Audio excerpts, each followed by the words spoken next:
Imaginez la scène suivante, vous venez de vous marier, vous êtes heureuse avec votre nouveau mari, tout à coup, votre belle-mère s'assoit à la table du petit déjeuner et vous dit, le plus naturellement possible, que vous devez lui remettre, ainsi qu'à votre beau-père, l'acte de propriété de votre appartement. Raison?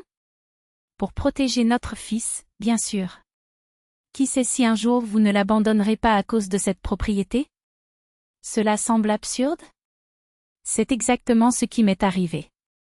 Moi, un professionnel de l'informatique avec une solide carrière, gagnant 140 000 par mois, j'avais acheté mon appartement de 2 chambres à Patek il y a 3 ans. J'ai payé la moitié d'avance et il me restait encore 2 versements annuels de 50 000 $. Mon mari, Sergio, un programmeur qui gagnait 80 000 $, contribuait aux factures d'électricité, d'eau et de supermarché, soit environ 25 000 $ par mois. Le reste? Tout dépend de moi. Jusqu'à présent, aucun problème. Après tout, nous étions un couple, nous partagions les dépenses, mais la propriété? C'était le mien. Indiqué.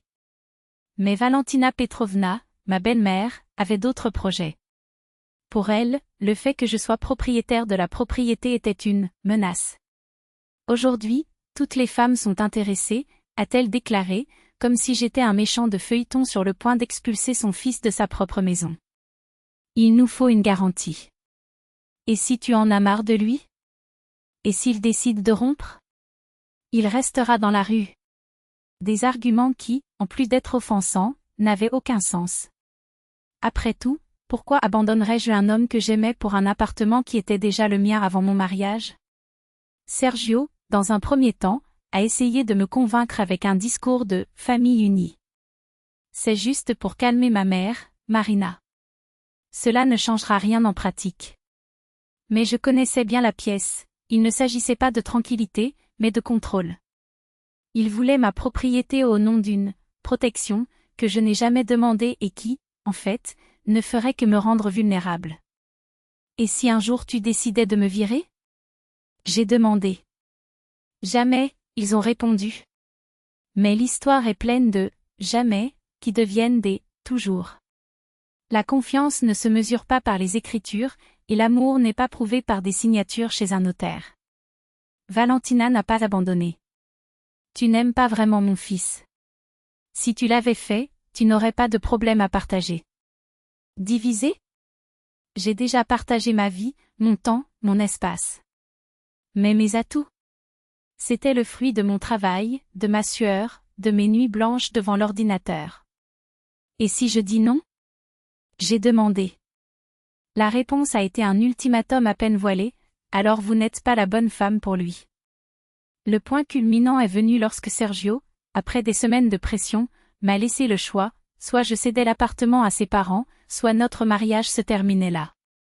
Me préféreriez-vous un morceau de papier, a-t-il demandé, comme si mon refus était un acte d'égoïsme plutôt qu'un acte d'autoprotection.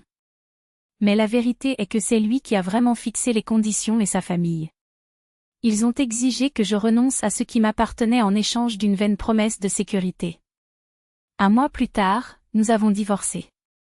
Valentina, bien sûr, a dit à tout le monde que j'étais ingrat, un chercheur d'or, que j'avais expulsé son fils de la maison.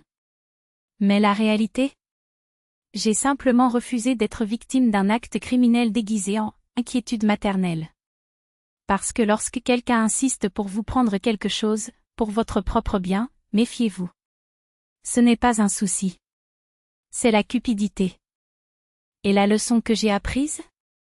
L'amour ne se négocie pas avec le chantage. Et ceux qui vous aiment vraiment ne vous demandent pas d'abandonner ce que vous avez accompli, ils vous soutiennent pour en faire encore plus.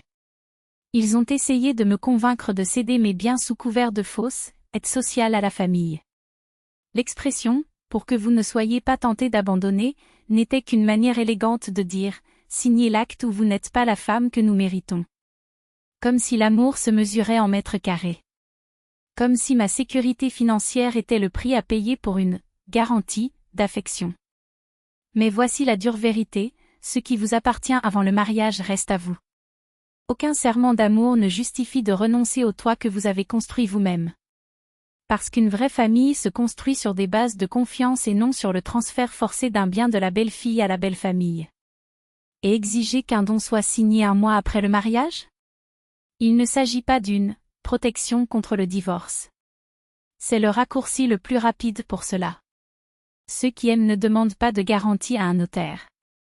Ceux qui aiment ne transforment pas les atouts des autres en monnaie d'échange. Et ceux qui veulent vraiment un avenir ensemble ne démarrent pas la relation avec un contrat de récompense. Parce que lorsque l'amour s'accompagne de clauses de renonciation, ce qui est en jeu n'est pas la relation, c'est votre autonomie. Et ça, ma chère, n'a pas de prix.